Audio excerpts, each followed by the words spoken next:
Hey, what's up? The Backlog Brawler is playing Final Fantasy Brave Exvius War of the Visions, and we are going to cover guild raids.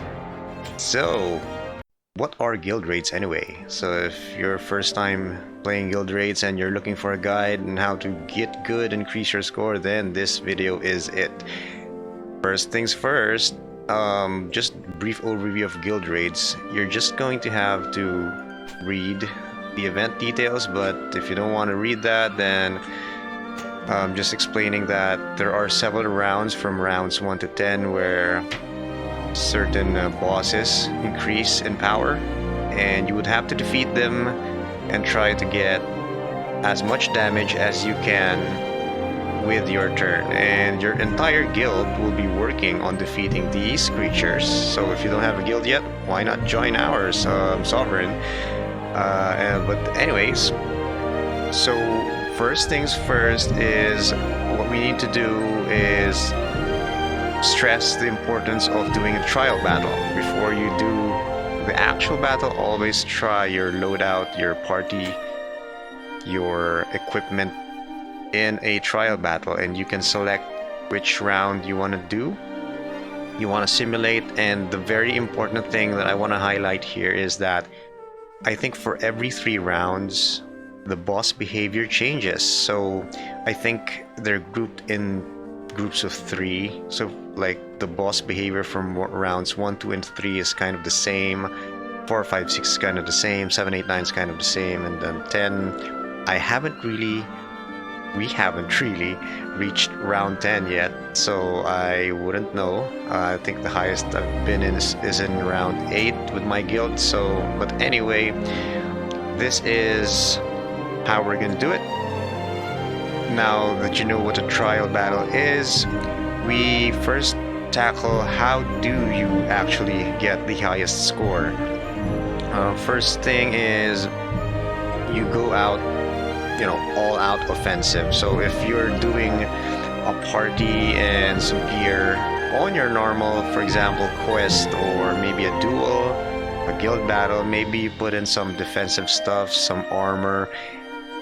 For guild raids, you don't have to do that.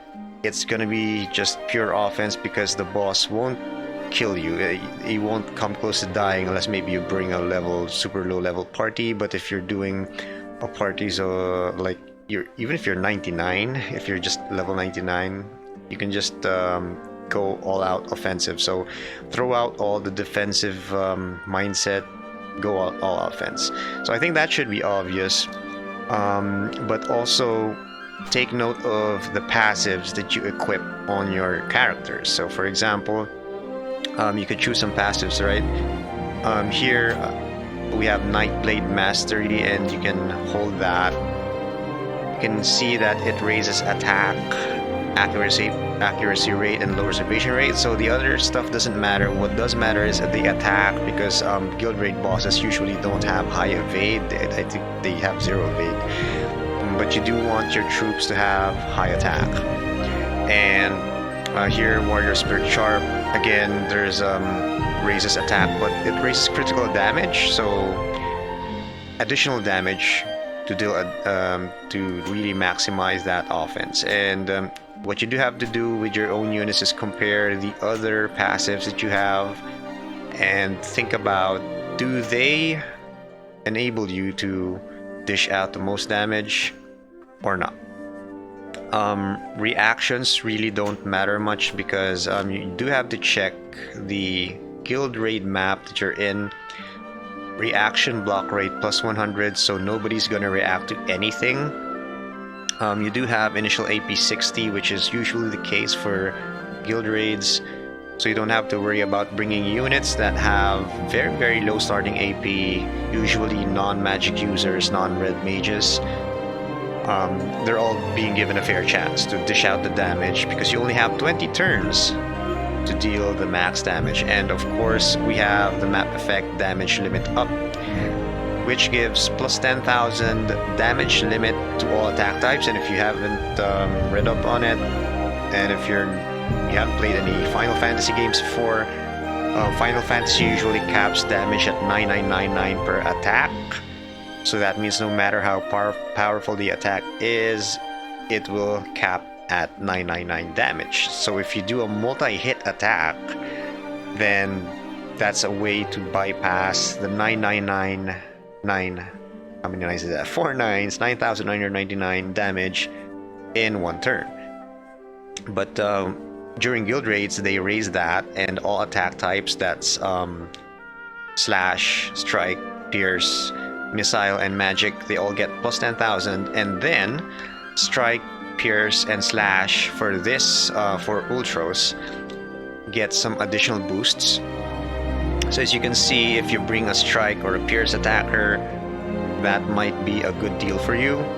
Slash attack a bit, and magic, and what's the other one? Magic and missile don't get any further bonuses aside from the plus 10,000. So considering that, we also have the effective strategy, which is for guild raids, it's always two things. It's either the boss is susceptible to CT down or Agi down, and Agi down, or the boss could be susceptible to slow. So for example, if we back out a bit, let's take Dark Golem here. If we take a look at Dark Golem, here we go. This boss is susceptible to slow, and if you notice, the damage limit for each attack type is also different, so pay attention to that. We'll maybe tackle that topic a bit later in unit selection. But yeah, anyway, so if you've been playing WotV for a while, then you should know that you should be bringing units that are against the certain element that this boss is in. So for ultros, it's water, so the counter element would be lightning. But that depends on you. You may have some good setups that don't involve mono element teams, but usually for guild raids, and given the state of the vision cards that we have, the mono lightning, or rather the mono element team, still works the best for guild raids in my experience. Now, so when you're choosing gear, you do have to pay attention to your stacking basics. So what does that mean? That means that if you have two pieces of gear that do the same thing, they will not stack. They will, to a certain extent, stack, but they won't fully stack. So for example, let's take this Cruel Arrogant Spear here, which has an attack of 174. And then let's take this, oh no, not, let's take this Genji Glove +1, which has an attack of +72. Now, if, say, you want to remove this, oops, say you want to remove Genji Glove, so it will show you how much attack you're losing. But if you notice here, from 1,400, you should be losing 72 attack, because that's the attack value of Genji Glove. But as you can see, 1,400 minus 72 is not 1,379. That's because when you put your gear together, they sort of get I mean, the first gear that you put with the highest amount, meaning, for example, in attack-wise, Cruel Arrogance versus Genji Glove. Cruel Arrogance is 100 plus attack, Genji Glove only has 72, and Saint's Circlet has, oh, don't mind that because this is special, this has a Trust Stone setting. But let's say you don't have Trust Stones, Saint's Circlet tops at 42, so that means that if that were the case, it would take the highest value of whichever equipment has the highest value, and then for the second to the highest value equipment, it would be I think half, or there was some computation, but basically it won't get the full benefit. And what more, the third place for the equipment that you choose, it will still get a lower stat from that particular area. So with that, that also works for, let's say, equipment abilities. So if you have, let's say, 2 equipment that can do, for example, if you have Golden Blade plus 6, which has a damage limit up 1000, and I put in a Genji Glove here, which has a damage limit up 2000, only the highest ability will be chosen. So only the plus 2000 from the Genji Glove will be in effect. It will, for some reason, ignore the damage limit from the Golden Blade. Okay. So next up is, so once we know the stacking basics, we also consider that for vision cards. Now for vision cards, and this might be really for a separate video, but I do have to discuss it, that it's going to be an all-in-one, you know, guild raid optimization video. So for the first vision card that you put on your main slot, and let's take a look here, you have a main vision card slot and a sub vision card slot. So for the main slot, you get the full bonuses of whatever the card is offering. But if you put the card in a sub slot, you're gonna see some red numbers here, and that means that this card has received a penalty to whatever it's trying to give. So for example, this Serpentine Onslaught 2-headed dragon, look at the stats. Because it was placed as a sub card, then it's gonna be it's gonna bring you much lower stats and much lower of these whatever effects they are carrying. But there is one exception: damage limit.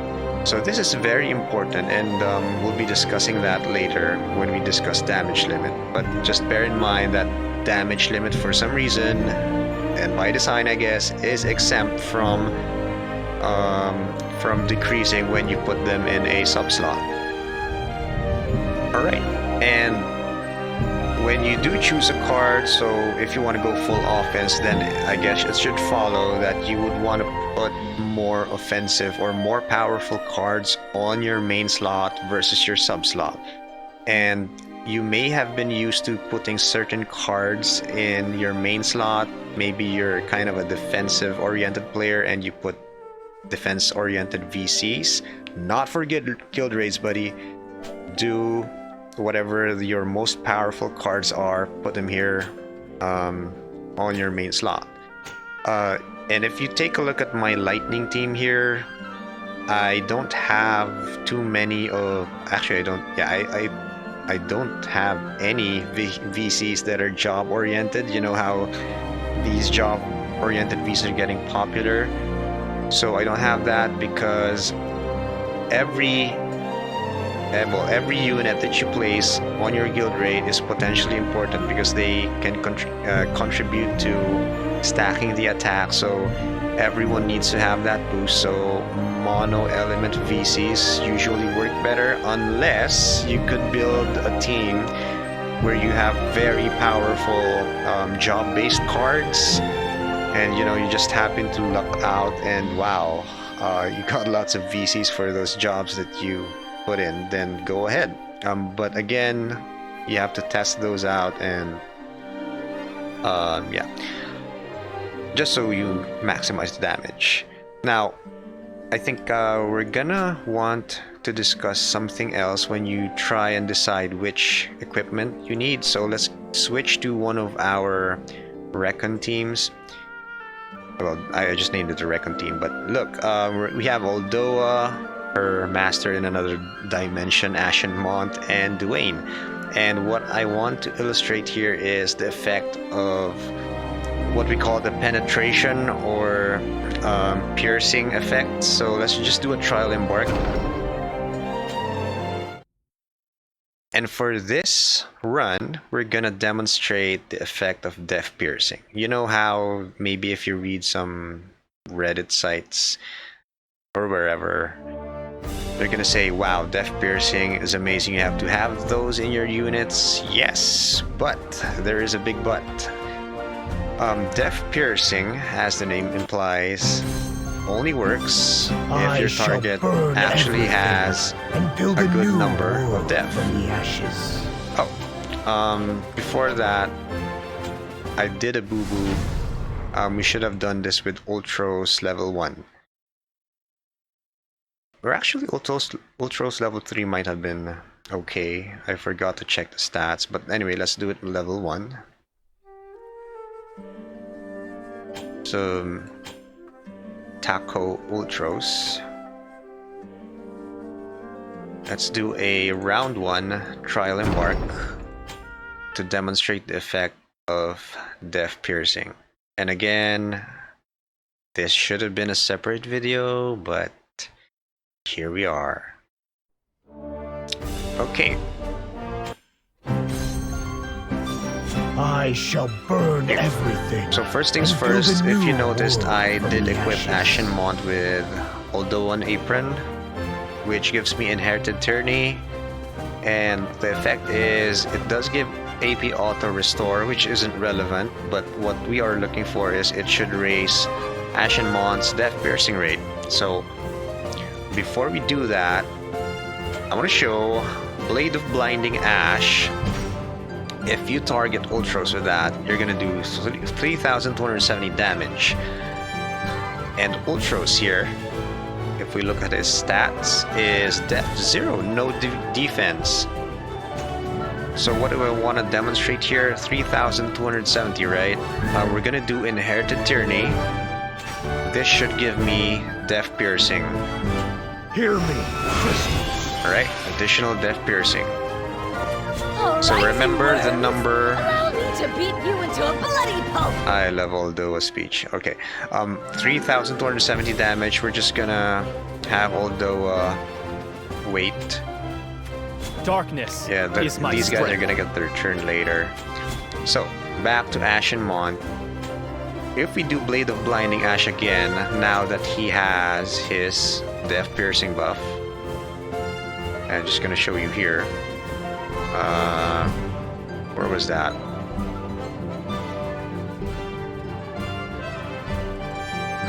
There's supposed to be a Def Piercing buff here, right? Yeah, Def Piercing rate up, yeah. So, if we do Blade of Blinding Ash, see that the damage didn't change, and that's expected because Ultros doesn't have defense, it's 0, so nothing to pierce, right? So with that, let's put Ashen Mont to rest. What we're gonna do is just wait for a while. Now for the second test. How about if Def is negative? So we have here Dwayne, and we're gonna measure the effect of jump. Oops, let's put him closer. There we go. Jump. So it's 2,844 damage at that rate. What we're gonna do is we're gonna have Oldoa do her Oldoan Bomber, which lowers the target's defense for 3 turns and then deals damage. So that's gonna give Taco Ultros a defense debuff. So if we check the current defense of Ultros, he now has minus 15, and if we go to Dwayne, jump damage 3,270, which is higher, and that just implies that you know, the def minus 15 does make attacks much stronger, but there's another point here. It's 3,270. What if we do Atonement and raise his Def Piercing? So since we're using jump ability, it won't be influenced by the slash attack, so we can analyze that situation better. Now, so again, jump 3,270 damage. Let's do this skill. It's only Darkness sharpens my blade. okay, and then let's just have these guys wait over here. Just made them walk, just to make sure they don't repeat their turn. So 3,270. If you can see here, still it's 3,270. Nothing has changed, even with the higher death piercing, and that's expected because again, even negative, there's nothing to pierce. So it's not like if you have negative death and you have death piercing that the damage is actually lower or something like that. No. So it only works, death piercing only works on positive defense, and I think that's about what I want to show you there. Yeah, game over, guys. Yeah, what that means is, yes, death piercing is amazing if your enemy has very high death. If your enemy only has 5 death, then death piercing gear doesn't really matter much. The death piercing VCs don't really matter much in that case. What you want to be looking for is VCs gear that do things that are not death piercing. Maybe gear with attack or damage limit up, or critical damage up, like this Shinra Bangle here. So it goes the same way for slash, for example, type piercing. So if you have maybe skills or gear or whatever that increases any of the type piercing, so you know how each unit has where was that? No, not that one. Yeah, so this attack type resistance. So each unit has their own unique attack type resistance, and gears and all that stuff, vision cards change these. So it's kind of the same. For example, if you were up against this cloud, then you may want to bring some slash attack. We call it, it's not piercing, don't call it piercing. Yeah, it might be piercing. So slash attack, piercing. But look, if you bring a fist user, then doing a strike attack piercing won't do you much because he doesn't even have any strike resistance. So it's actually better to bring strike up gear instead of strike piercing gear. So that's one thing, and I think that's actually WotV basics, but I'm covering it anyway, just to, you know, make it complete a bit. And same thing with if you have any skills that are area, attack, res, reduction by percentage. That's kind of the same as piercing, more or less, versus flat out area attack reduction. So one example is Veritas of the Wind. So here he has a skill as Heaven Lord called, I think it was Heavenly Wind, yes. Lower set percentage of area attack res. It's kind of like area attack res piercing. So if, you know, if your enemy has a monstrous amount of area attack res, then this is very effective. But if your enemy just has a little, then area attack res reduction would be better versus percentage. Okay, so now we got that covered. One other gear that you should be aware of is espers. So be aware of your esper choice, because let me show something. You know how a lot of people equip Dark Bahamut and maybe I don't know, maybe Dark Odin or whatever, because in PvP these guys have Man-Eater. Look at their Esper training board, they have Man-Eater here. So if you check their unlocked effects, you have a maximum of Man-Eater plus 25% potentially if you chose those nodes. But in guild raids, this does not matter, because, well, unless the boss was a man, then you're better off having other eaters. So maybe if you had some espers, like well, if you have esper killer and the boss happens to be an esper, then that's great.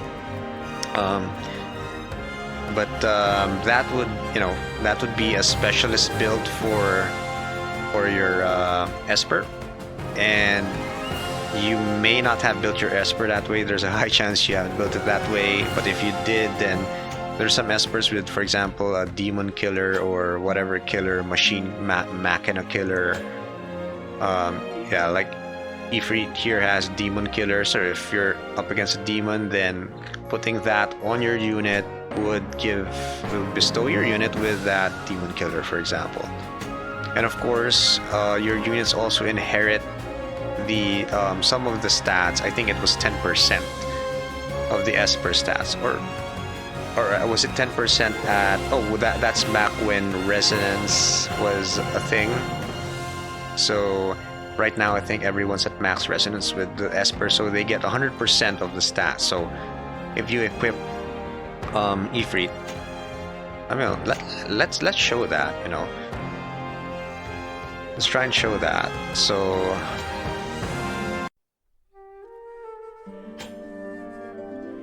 let's go trial battle.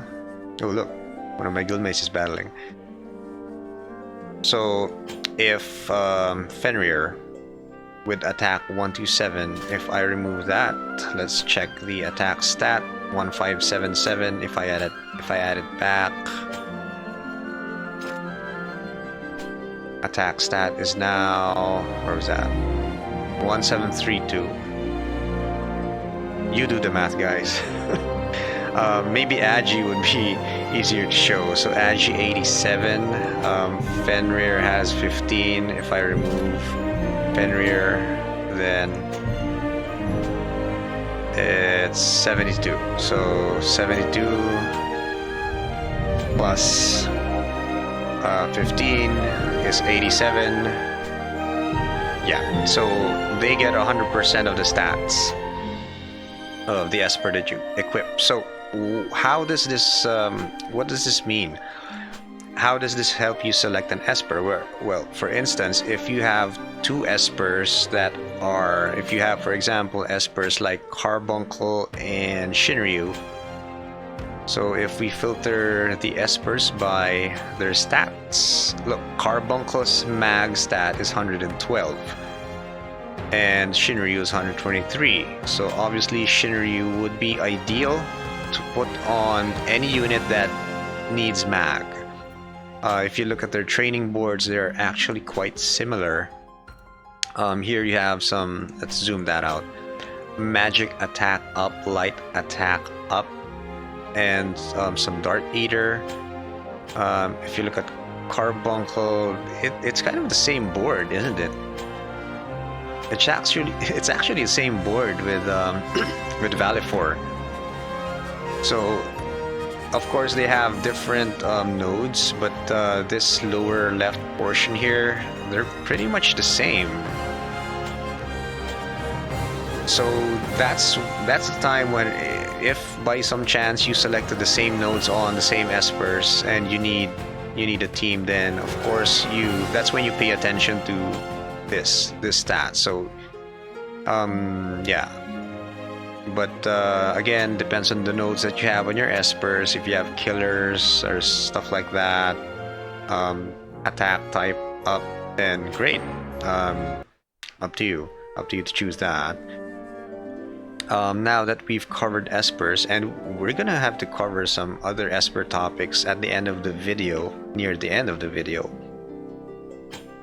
But yeah, let's go ahead with the next topic. And this is very important, guys, and it's probably gonna be the most important thing to get your damage really going. And this is what I call damage limit up.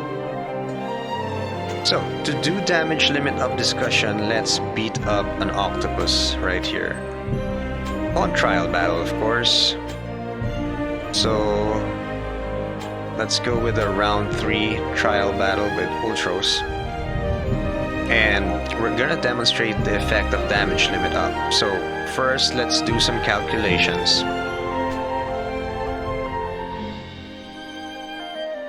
So damage limit up.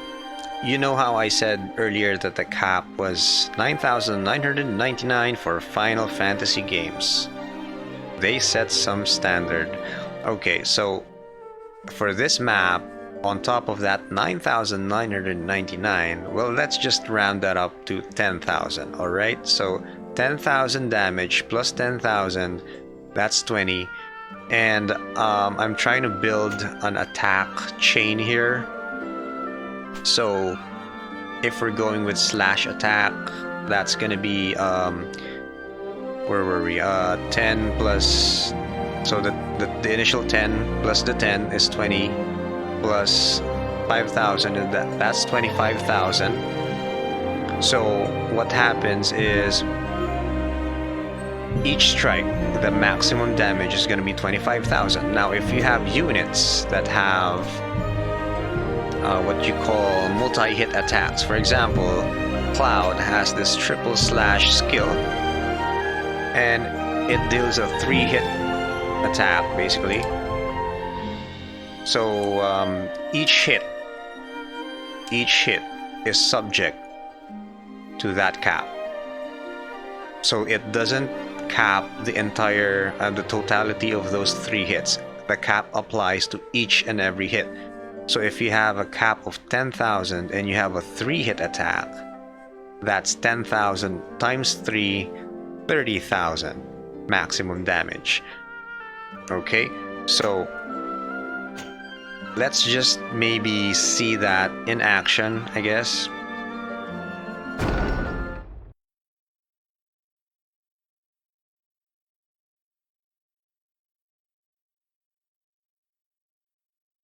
So this is how you rack up damages of 1,000,000 and above. Right, so I'm not gonna shuffle them. This is good enough for me, at least for We shall obliterate them. what I decided. So, this also is giving you an idea of how I play. I'm gonna cast Teachings of the Strong Bolt on Alaya. That's to make her cap faster. And then Cloud, I'm gonna put him here and then do Soldier's Honor. And this is for the attack buff. You have my thanks.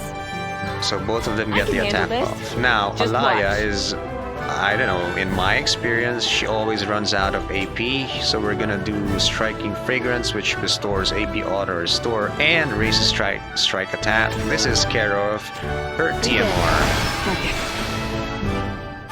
To battle. And then I have a special gear here from care of Halloween Lucia. Little Devil's Smile skill raises damage limit of allies within area around self for 3 turns. I believe the damage is... it raises damage limit by 2,000, I think. I shall aid. Okay, swap her here. Enemy detected. And then I have 9S, do Holy Knight's Cheer, which gives me attack mag buffs. So he's gonna cover these guys because Cloud and Let's wipe them out. You have my thanks. what do you call this? Who's this? Lizethea? Yeah, no, it's Lizette. They have the attack buff already. Stay strong. My thanks as always. Okay, the Teachings of the Strong Bolt just got casted. And now Resnick is gonna cast Dream Inducer to start the chains. Well, not really the chains, but just to put in some damage because she doesn't really have anything else. I could do Strong Bolt for other units, but I think having this 21984 in the bank is just the right decision for me. Now, here's another thing in guild raids. You want to usually do all your debuffs at the start. when you start beating up the boss, because debuffs at the end doesn't, they don't really matter. You have to just bring in all the debuffs you can. Type debuffs, elemental debuffs, and of course buffs for yourself. So this Braver is gonna do a wicked amount of slash resistance debuff. So it's 15%. If I do a Braver, yeah, Ultros is now gonna be. Let's just check that at minus 10%. So that's pretty significant, right? So the next debuff I'm gonna cast is Fair Historia.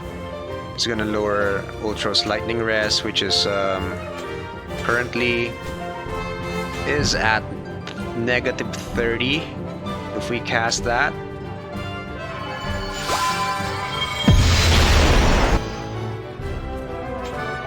and did you notice the damage? 36999. Alaya, I think, just capped her damage there, even without too much chaining. So right now, Ultros is at negative 75%. So that is a significant debuff. Now, this is where the fun starts. We're gonna have to cast the multi-hit skills that I prepared. So everyone has a 3-hit skill. Yes, even Resnick. Wait for it. So Drain Rush, 3-hit damage. So here's the thing. If you try and cast, for example, some other skills, can she go? No. For example, Shifting Strike. One Shifting Strike gives you 2, 5, 6, 7, 3 damage. However, Drain Rush gives you 3, 4, 2 to 3, but I want you to pay attention, or maybe let's turn off the ×2 so that you can see. Pay attention to each damage. Heavenly Blast! It's 10, 13, and 16,000. I think turning off will apply to 9S maybe next turn. So let's put 9S closer. If I cast Drain Rush, it's now at 57,378. Look, it's 8 elemental chain and 5 type chain / chain. So pay attention again to the numbers. Take this! So that's 18, 20, and 23. So it just keeps getting higher. So that's what damage limit is about. Eventually you will hit a damage cap, and the larger your damage limit is, the larger your end game damage will be. Now, here I'm gonna do a special move for Resnick, and this is the sole reason why I brought her. She has Steal Time. Okay, it's not the sole reason why I brought her, but it's pretty handy. I'll show you later. So Steal Time, it halves the target CT and raise own agi, but I'm here for having the target CT. So look at the CT of Ultros. He's about to act. If the green bar reaches 100, it's gonna half that. So it's gonna go back to 46 from, I think this is, what value is this? 92. His current CT is 92. So in terms of turn order, look at that. Ultros is gonna come after Cloud, and that's gonna break the chain, because once a unit gets its turn, it's gonna reset whatever chains you have. So for example, I have the skill Curses, comes in 3s. It has an 11 elemental chain. If Ultros manages to get a turn, whatever skills the other guys will cast will be back to chaining 0, and that's gonna result in lower damage. So we want to Steal Time to prevent Ultros from doing that. Of course, again, if you are a veteran of WotV, you know that some units like Glaciella, Flagshella, Wind Glaciella has skills that can, what is called Elemental Commutation, I think, which allows you to continue chaining even if your enemy, takes its turn.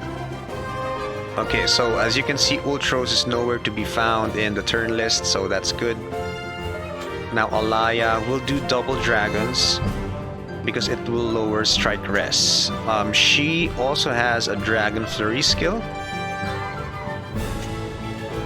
But if you can see, it's doing 57819 damage versus Double Dragon 64418. Now, this is pretty typical for multi-hit attacks. Multi-hit attacks usually are weaker before a certain chain number. So the single hit and double hit are usually stronger than the triple and quadruple hits. So, and actually double dragons works well because it has strike res lowering embedded into it. So the current strike res of Ultros is 0, not negative, not positive. Once we hit Ultros with that, then that's gonna weaken him further.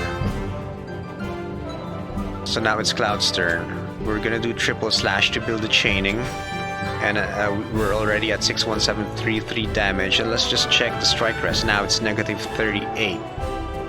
That's even better than the negative 10 from slash. Okay, so Cloud, pay attention to the numbers. 23, 26, 28. He's still building up the damage.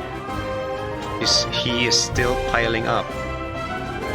And remember, when we did the computation earlier, it was 10,000 base cap plus 10,000 from map effects for all attack types, and then plus 5,000 for slash attack types. So that's a total of 25,000. And of course, since Cloud is level 140, he does have the damage limit up node, so that's an additional 2,000. So that should be 27,000. But as you will see later, it's much higher than that, even Lisette. Pay attention to the numbers. 29, 32, 33. How did Lisette break that? You'll get the answer. Just keep watching the video. So maybe we go back to ×2. Just speed things up. And look, we're already at 89,655. Pay attention. Stubborn, aren't you? 32, 32, 32. So it's the same. That means 9S has reached the peak of his strength. Not the damage cap, mind you. That's different. And I'll discuss that later, maybe. If I don't discuss that, put it in the comments, remind me, ask me.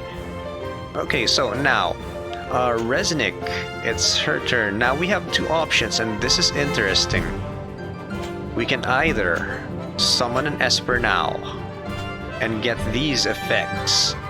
We can raise an ally attack or magic stat, and it significantly lowers enemies' lightning res. Because remember, 9S did not damage cap. He just ran out of steam, and that's the max damage he could do. Or we could do Curses Come in Threes, which is a 3-hit damage to Ultros. And what's more, it lowers unit attack res for 3 turns. That's another debuff that you can apply. So if we put that here, where was that? Unit attack res is at 0. You might be asking, wait a minute, Resnick doesn't have that skill. You're right. Resnick doesn't have that skill. But I put a VC on her that puts that skill. So that's another thing. So if you check the unit attack res, it's now minus 30. That is a major debuff. And as you will see the effect of that. Here, when I cast Dragon Flurry, 3-hit damage. This is unit attack, I think. Yeah, it's unit attack. Look at that damage. 110,000. I mean, that's mind-boggling. And pay attention to the numbers here. 36,999. That is damage cap. When something ends in 999, you know that it hit the damage cap. It can go no further than that. So here is a triple slash. 34,999. You see, 3 34,999s. Cloud has also hit the damage cap. He can't deal more damage than that in one turn, and that's pretty important. Here's another one for Resnick. You are mine. 29,499 3 times. That's also the damage cap for Resnick. And Lisette here is Drain Rush. Look at that. 102,918. That is a beast. 35,999 3 times. That is damage cap. So, what score did we get for that trial? That's 1 million, not too bad. So 1,038,000.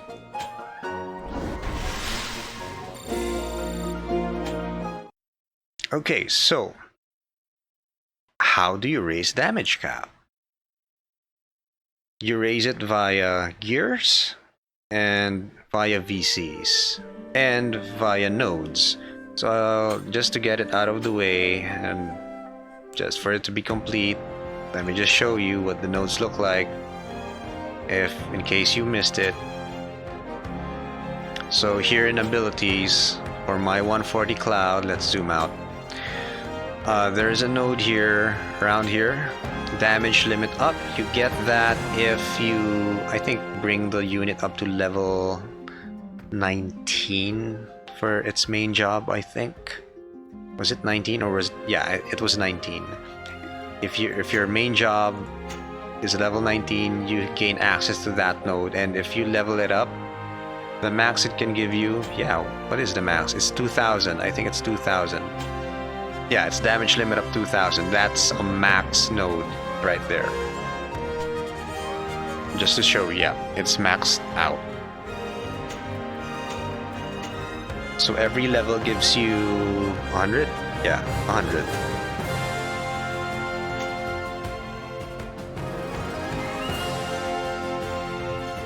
So going back to the guild raid,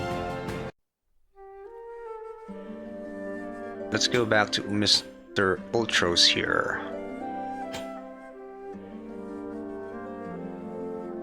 So how in the world did Lisette get that amount of damage? So remember, we had 10,000 base, 10,000 from attack type, and 5,000 from slash attack. That's 25,000. Plus the nodes, that's 27,000. And then I have some gear here. I have Kaiser Knuckles, damage limit of 1,000. I have Winter Tonberry Doll, 2,000, but a note on this. And then I have Little Devil Dress with this Little Devil Smile skill, which raises damage limit of allies. So if you just add that up, I mean 27 plus 1, 28 plus 2, 30, and then plus, assuming that Little Devil Smile increases it by 2,000, I'm not sure about that, so that's 32. She still did 35,999 if I remembered correctly. How did that happen? Okay, first of all, remember the stacking. Damage limit up does not stack in gear. So this is actually, this may not actually be optimal if you think about it, but if you check what gear I have available, it's the one with the highest attack, and the other things,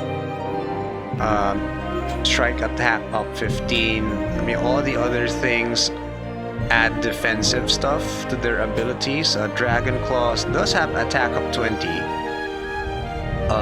but its attack is way lower.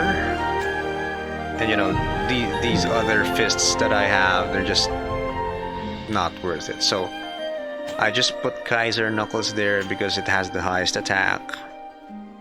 And so it's really the Winter Tonberry Doll that's doing the damage limit up for me. And then, so additionally, I have some VCs. The very first VC I have is here. Two-headed dragon, damage limit up 2,500. So notice that it's not in red. If we take other VCs, look, the numbers are in red, but not for damage limit up. That's because even if you put a damage limit up VC, it retains its value. So another VC I have is Roaring Thunderclap Ramu. It does have a limited party ability for lightning teams. Damage limit up 2,500. So if you combine those two, and look, I put it in the main slot versus the dragon in the sub slot, because if you put them both in the main slot, only one will take effect. So for example, I have an earth team here. I got this guy, the dragon, 2/5 on my main slot, and here Lich, damage limit up 750 on my sub slot. So if I put them both together in either the main or the sub, only the highest will take effect, which would be the damage limit up 2/5 from the dragon. So you have to find cards like those in your inventory. You may have forgotten that you had cards like that. Yeah, it's a matter of, you know, being quite diligent in scanning if you do have those cards. I mean, there are very innocent cards here that are like, if we filter some cards by element, it's usually an elemental card. So for example, ice. I remember having an ice card that raises damage limit. I don't have it on my ice team right now. Yeah, I thought I had one. Yeah, there we go. Trembling Heart for ice, damage limit up 2/5. I remember it was Tetrasilphid here for wind. Yeah, damage limit up 2/5. For earth, you've seen it. Lich, I don't know if they have a 2/5 equivalent of it. Ramu for lightning. For water, I don't remember having a damage limit up for water, but no, I think I do. I may have. Yeah, it's thanks for the votes. Damage limit up 2,500. This one for light, you have this guy here, Alexander's was it Alexander's Chosen? Yeah, Alexander's Chosen, damage limit up to 5. For dark, well, it's that dragon there. But the unique thing about this dragon is it's not element locked. So you can use it for all the elements. Do I have a fire? Yeah, fire damage limit up is, I think, the Mont card, King Mont. Yeah, King Mont has damage limit up 2,500. So apparently I can't believe it. I actually have damage limit up cards for every element. So if you have those cards, put them there. And then there's one honorable mention here.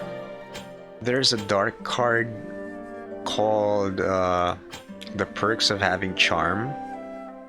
It doesn't have the party ability, but it does have the bestowed effect, damage limit up 1,500. So you can stack that with, for example, if you have your main damage limit up card on the party, on the main slot, you can actually stack them with this.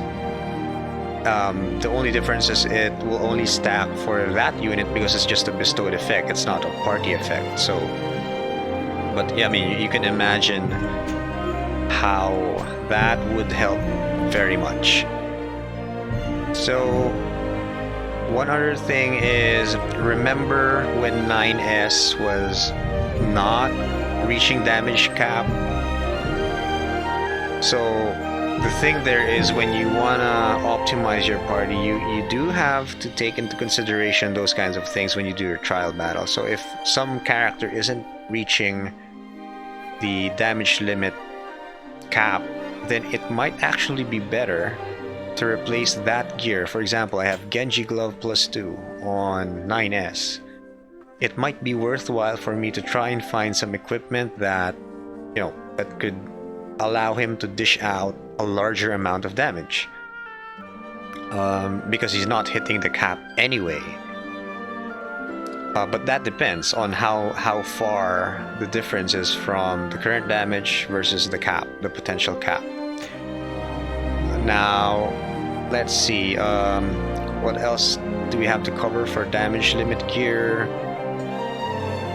I think, oh yeah, and some espers, and this is interesting, some espers do have damage limit up effects. I remember for fire, yeah, this guy here, Dark Ifrit, I remember he does have nodes for damage limit up. Does he? Oh no, it was evasion. No, never mind me. But you know, I don't have all the espers, so good to check. Maybe some of them have damage limit up. Well, anyway, so one other thing is you would need to kind of choose wisely, because you need to distribute your damage limit items. Like, for example, they are very limited. Like Winter Tonberry has it, Genji Glove has it. There may be some other gear. For each job, you should try to find the weapon that gives them the damage limit up. Like for fists, it's this one, Kaiser Knuckles. For Great Sword, Golden Blade. For spears, I'm not sure there is one. If there is one, put it in the comments. But I don't remember any. Golden Spear, no, I don't think there's a Platinum Spear. I think there was a Platinum Spear.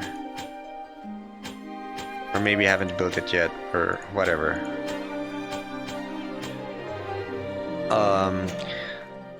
This one for Wizard Rod, damage limit up 2000. For fists, well, that's a potential, you know, thing to consider. If I replace Radiant Dragon Horns with Kaiser Knuckles, I lose on this. So strike attack, rest, piercing rate up. Remember, Ultros a while ago didn't have any strike attack rest. So this really isn't a loss, but the AP cost rate down 15 might make it such that I won't be able to cast the 3-hit stuff on the boss. So again, there's really no one way of doing things. You just need to mix and match and work with whatever you have, especially with the Transcendence system. So remember, with the Transcendence system, if you transcend the unit, for example, Alaya, she always has a problem with AP. But if you transcend her, max Transcendence, you could potentially have up to 22 AP. So that's big. That's actually pretty big. It might allow me to switch up her gear. And one of the gear that I placed on Alaya is the Silver Rimmed Spectacles +6, simply because of the AP 22 that it gives. So imagine if I had Alaya Transcended max, I wouldn't need to put this on Alaya. I could find another gear that could max her, or that could increase her attack. Maybe it's critical damage or an attack up type item or something else, like this. All element attack rests. Oh no, not that one. Critical hit rate up. Yeah, it helps, right? And there are so many other gears here that it really depends on what you have. So I think I've beleaguered the point too much there. There is one other VC that we need to discuss. Well, one other type of VC, and it's this one. Let's just remove the filters. Where was that? Yeah, it's this one, Nightmare Before Halloween. Now, this is true for most of the Halloween cards. If you haven't been pulling on the Halloween cards, then, and if you wanna really max guild raids, then maybe you should pull on Halloween cards. And the only reason you need this is not because of these, but because of this. There's a vision ability in those Halloween cards, and look at this. 3-hit damage and lowers unit attack res. That is powerful. So there are conditions to use. If you notice, there are more of staff, black mage, green mage, staff mage. And what that does, it gives you it gives your unit a unit, for example, like Resnick, who doesn't even have 3-hit attacks to maximize the damage, access to 3-hit attacks. Just note that it only has 2 uses, so it'll be good if you use that unit for debuffing or buffing, so that, because most likely your unit would get maybe around 4 to 5 turns, depending on your agility in one match. So you wanna save using some of these for those instances, and the damage is really, I mean, the chain is really high and you can damage cap. Now, that's not the only card I have. I also have a spear card it's a Christmas card. So, my bad, it's not just Halloween cards, it's a Christmas card. So here, a gift like no other, 3-hit damage, piercing type. So here you have all the piercing main jobs. So real cool. And there's also a slash card that does that. So if you have powerful slashers, then I think it's the Exorcist's card, but I don't have that card, sadly. I didn't have enough Viz to pull that.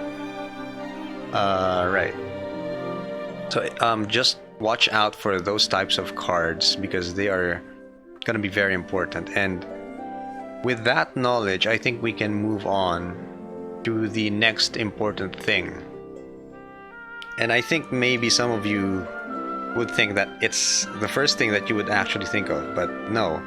I just had to put out the basics first, because the next topic is about unit choices. So you have to build a party, you have to choose which units you want, and basically, how do you choose which units you want to bring? So the very first thing is know thy enemy, right? Ultros, well, actually the very first thing is now know thy map. So you have to check out which attack types the map is giving advantages to. So I'm not saying that you shouldn't bring units that don't have these, but it's, I mean, you know what the effects of damage limit up can be. So just check the type resistances of your boss. Just do a trial embark and just check it out. Like, let's do that.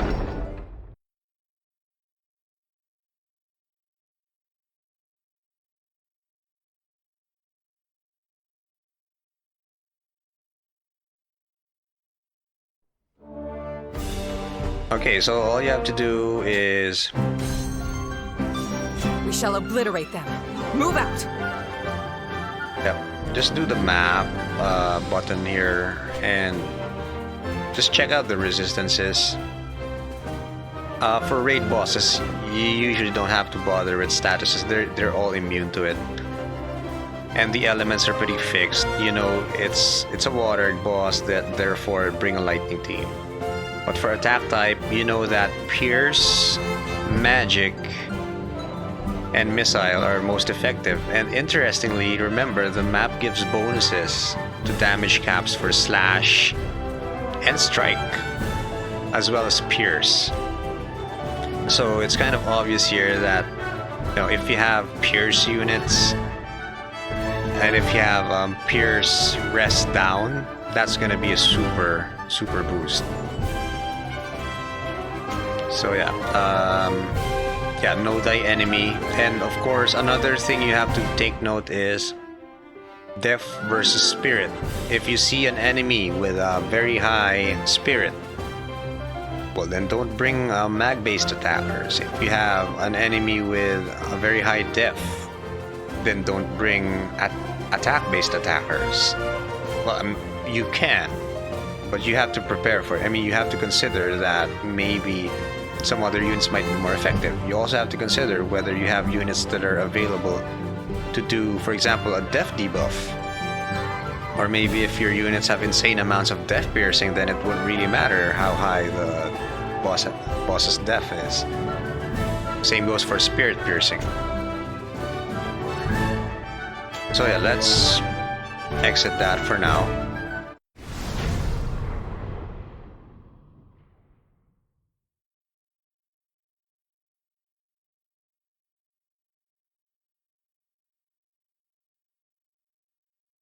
Now going back to unit choices.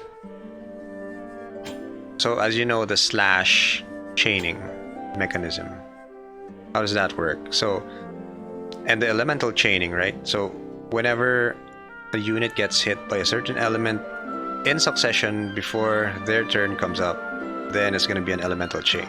And if you're gonna do attack type chaining, then it's going to be, for example, if you have a slash attack, then the chain will only build if the next attack from your next unit is also slash.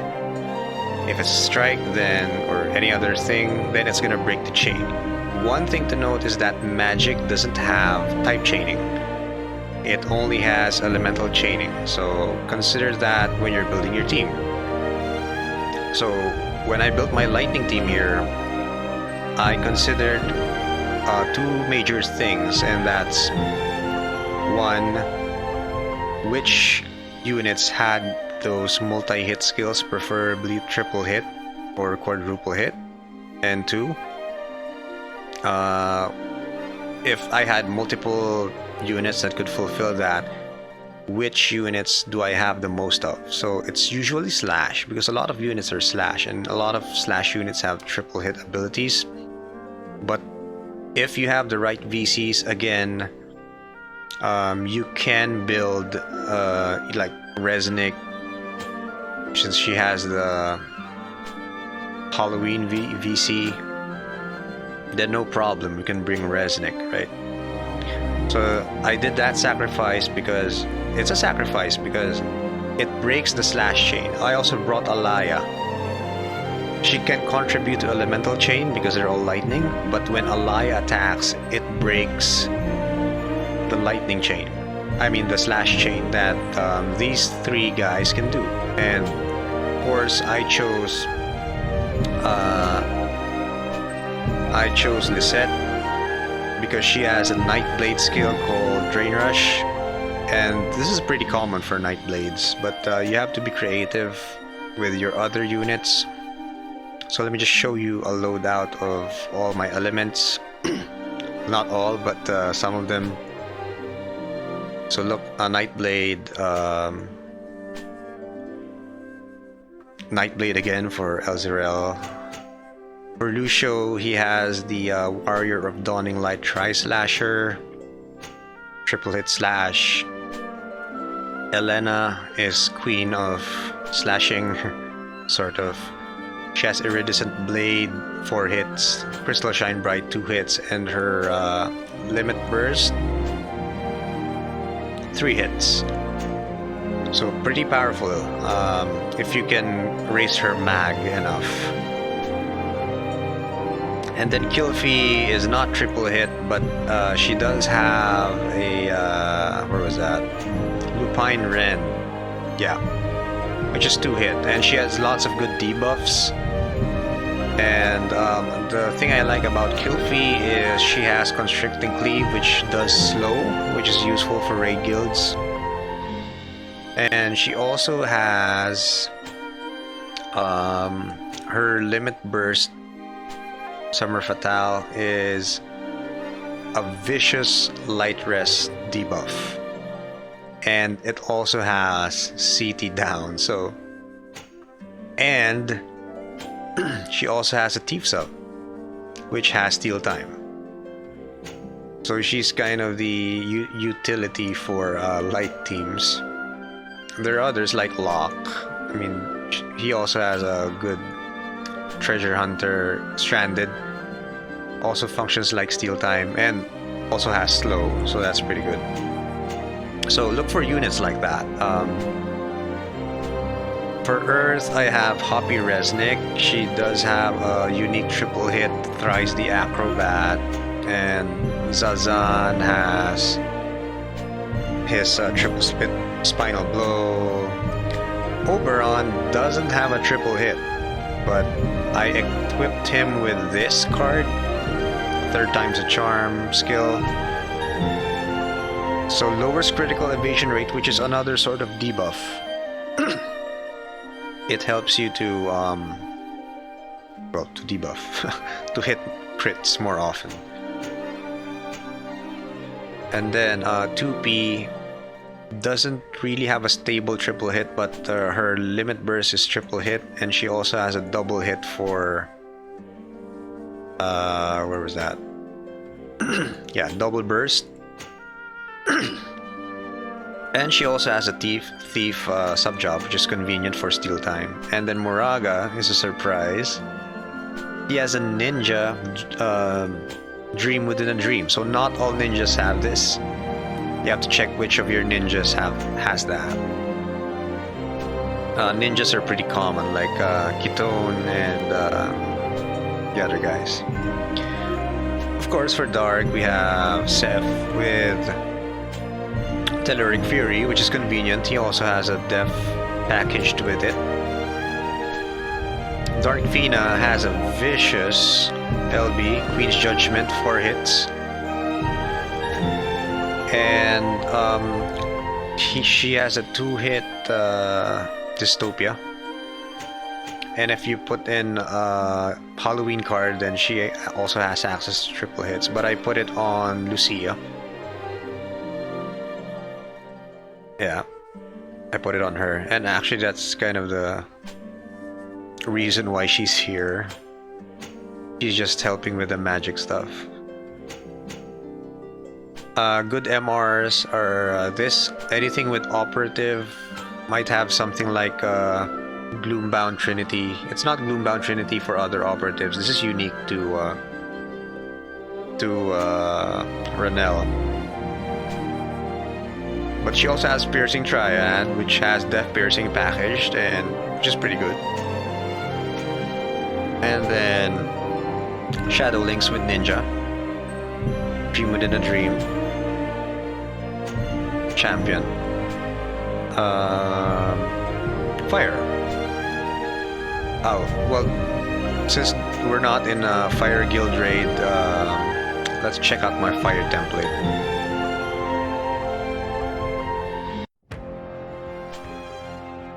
Where's my Fire template? Did I lose my Fire template? Oh my, I think I lost it. Well, anyway, alright.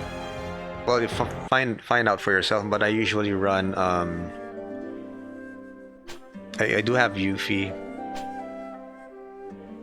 She has good 3 hits, R to 4, large damage with an attack buff. Pretty good. And Seth 2.0 has Telluric Fury also. Same with Dark Seth. Lower slash rest, so real good. It's packaged. Glashella has on her sub job Azure Garb Princess. She has triple bite.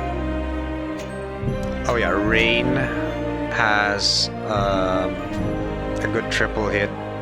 I don't think Shimmerlance has one.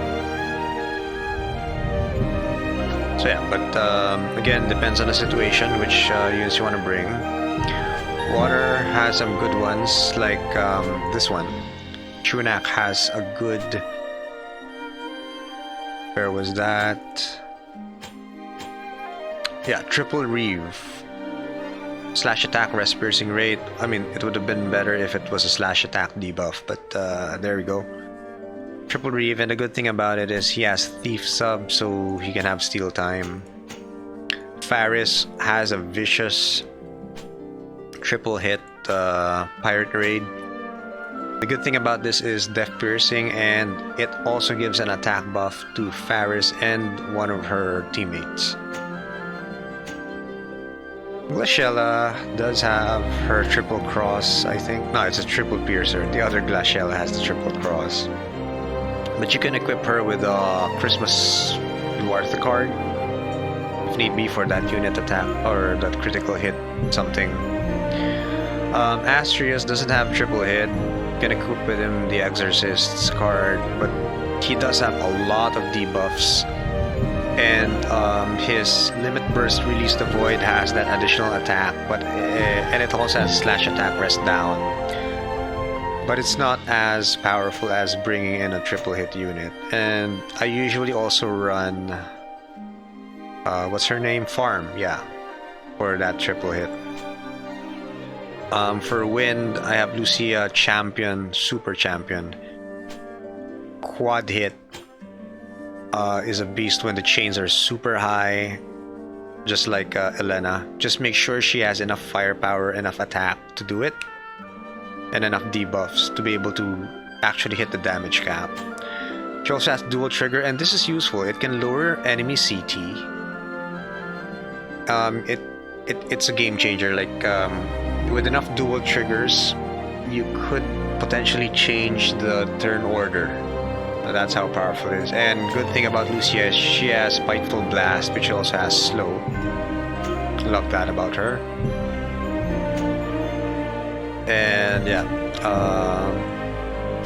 Wind Glaciella has Triple Cross, and important is Shining Conviction. It has an elemental debuff, and of course her very, very powerful Limit Burst, which is elemental continuation, elemental chain continuation. Surprisingly, Heaven Lord's best skill is not Pierce, at least for guild raids. It's on his sub-job, Blade Dance. Does 3 hit. This is actually pretty powerful for this Dark Golem raid boss. He's one of my stars. And then Gargas doesn't actually have triple hit, but I equipped him with the Halloween card. So he has his uses. He actually hits pretty hard. And then Tifa is just wow, Star Shower, 4 hit. She does have to get close though, but yeah, pretty useful. So I think I still have ice. Yeah, my ice is not tuned right now for guild raids, but I remember I ran Velric with Nightblade last raid. I also had who's that guy? I almost gave out a spoiler for that guy. I'll have to shut my mouth. For those of you who haven't played the story. Yeah, this guy. I forgot his name. Has a dual gunner sub job, which is amazing. And you know, just find characters that have triple hit, quadruple hit. I mean, they're super big game changers. And always equip, you know, the VCs and do your analysis on whether you need to either raise the damage limit up or actually power them up. So there's that. And I think this might be one of the last topics, unless something suddenly comes to mind. Let's do a trial battle of Ultros again. Let's do that battle, but I'm gonna do one thing differently.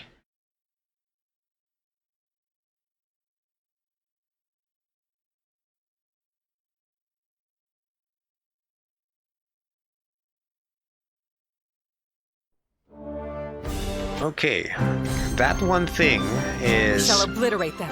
Move the out. Esper, and it's something I figured out before when I was doing a fire guild raid. That just sort of really boosted the damage. So we're gonna do everything as before. You have my thanks. I can handle this. Just watch. I won't hold back. To battle. Damage limit up. I shall aid you. Oh, and bonus topic. I want you to take a look at this left panel here. Look at this. I think a lot of you know that if you move, it reduces your CT. If you attack, it further reduces your CT. But did you know that the turn order changes depending on how far you move? So look, Lisette here is number 6. Okay, she dropped to number 8. And okay, maybe this isn't a good time to do it. I'll try later with 9S, but I'll show you. Enemy detected. Let's see if we can do it right now. Not yet. Does it show now? Yeah, I think it does show. So if he doesn't move, it's 2. If he does move, it's 6. Furthermore, it's gonna be 4. It's kind of weird, right? Turn order changes depending on how far you move. I'm not sure what the logic of that is, but if you know, comment section. Let's wipe them out. You have my thanks. My aid. My thanks as always. Okay, it's time for Dream Inducer. There's one other thing that you could do. I mean, Dream Inducer, 21k, right? And you know that Cloud's coming up. One other option is to do Snipe Dagger, but look, it's just 4,500 damage versus 21,900. So the difference of what, something like 17,000 damage. If you think that's worth it, then go ahead, do Snipe Dagger. If it increases your slash chain, but I don't think so. So Braver for the slash debuff.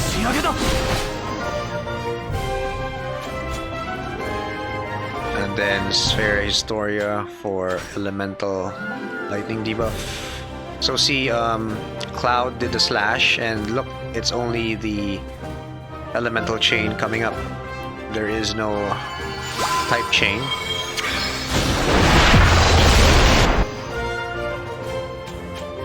To oblivion.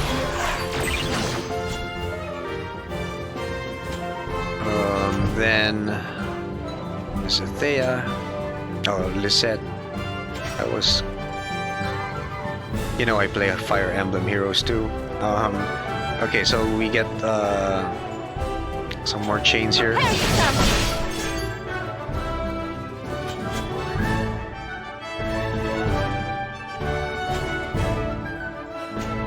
Need to put him closer. Take this! Okay, we're at 23,000 damage. So far, so good. And this, you have to pay attention again to the turn order. We do have to do steal time right now so that we don't break the chain. So the sacrifice I made is I didn't cast the Curses Come in 3, so right now Ultros is not debuffed for unit attack rest. So a lot of sacrifices you need to think about when you're doing your skill selection. So for example, yeah, let's just do that. Now let's find where that. So my Esper gauge still isn't filled up. It will be pretty soon.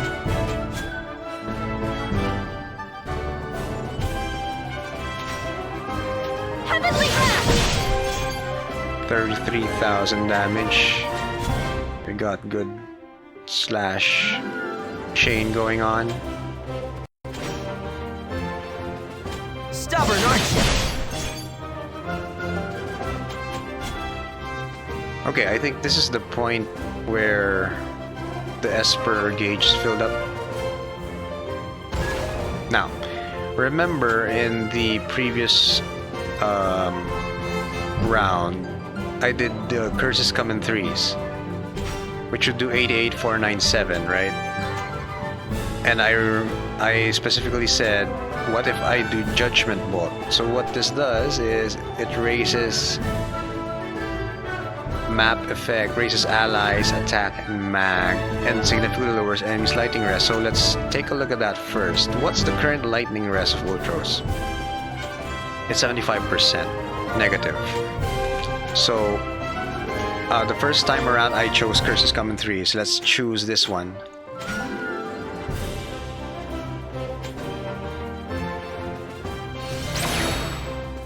So this is gonna give me a field effect. Right there! Let's skip the animation. My recording might not be able to take it.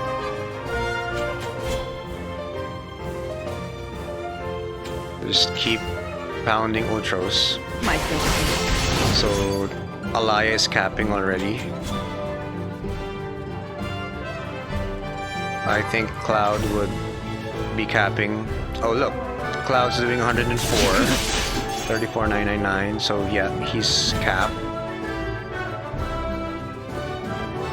Ah, well, this is interesting. I don't think I'll be able to show you for some reason.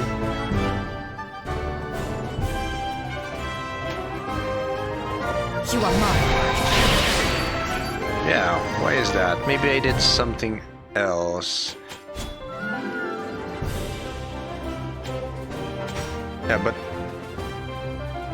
now it's 107,997. Prepare yourself. 35,999 max damage.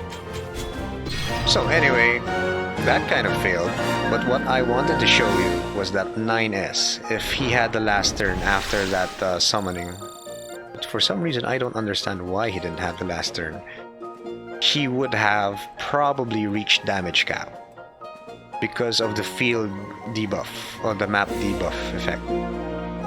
See, my damage is not so stellar, and that was the sacrifice because I didn't choose curses come in threes. I got 1,000,000 something in my previous run, now it's just 979. So see, one skill, the difference of choosing one skill could make that big of a difference in the score. So you really have to think about what you want to do every turn. So with that out of the way, another thing is, I guess, and this will be one of the more annoying parts of the guild raid, or the more exciting ones, or I don't know, the time sink ones. Depends on, you know, if you enjoy that kind of stuff. So if you think that, you know, you need to change the turn order, or maybe you find that maybe one of your units needs to put the debuff first. So for example, remember Cloud does Braver, right? So Braver. So if for example you have other slash units that are trying to start a chain, you may want to put Cloud, or you may want to tweak his agility, his agi stat here, so that he will come first and he gets to cast Braver first, so that the raid boss will get debuffed first before your other slash units come in. So that's kind of a bit more extreme. I've done that for one raid or two before, where I really was annoyed that the debuff was coming after the heavy damage is being done. So you could swap out maybe espers, you could even VCs, I think. Okay, I guess it's kind of rare for VCs to have agi, but let's check that out. I'm kind of curious myself. Yeah, okay, so there are a couple of VCs with some agi values. If you put them, then that's gonna pass on to your units. But I think it's the gear. Yeah, some gear really give huge agi bonuses. VCs with like agi 15%. I think I have one here. Yeah, agi 15%. Come to think of it, why is this in my main card? In my main card slot? I think, yeah, so that's another thing with optimization. You get to nitpick on your own formations. So for example, this doesn't really contribute to my firepower. It does contribute a bit in the sense that, well, it changes the turn order. But if you have, it depends. I mean, if I remove this card, for example, it might turn out that I need to use steal time twice, and that's gonna waste some turns for attacking. Or if I remove this card, then maybe, I don't know, Alaya, when she has her auto AP restore, it might not restore enough for me to be able to use the her 3-hit skill attack. So you really have to consider your own situation, your own party. But yeah, and of course, I guess this is the last one. Well, I mean, wow, it's been an hour or so. Just check if your VCs have any duplicate effects. I mean, it's kind of hard to arrange VCs such that there are absolutely no duplicate effects, but sometimes it's okay. Like yeah, like this one, critical hit rate up. As you can see, it doesn't really matter if it's duplicate, whatever. I'm critting left and right anyway. So yeah, you can see there almost no overlaps, and that's gonna be optimal for not just guild rates, but basically for WOTV. So yeah, I think I've covered the evergreens tips for guild rates. So I do hope you've learned a lot from it, and I do hope you get your scores up. Again, well, I'm not really sure if I'll be releasing more WOTV videos because, well, time constraints. But yeah, we'll check that out. And if you found this helpful, please give me a like and subscribe. And I really do appreciate and read comments. I reply to comments if you have questions there. Most especially if I said something wrong or not applicable, or, you know, call me out on the comments. I'd appreciate it. It's for everyone to benefit. So with that, thanks for watching, and see you next time.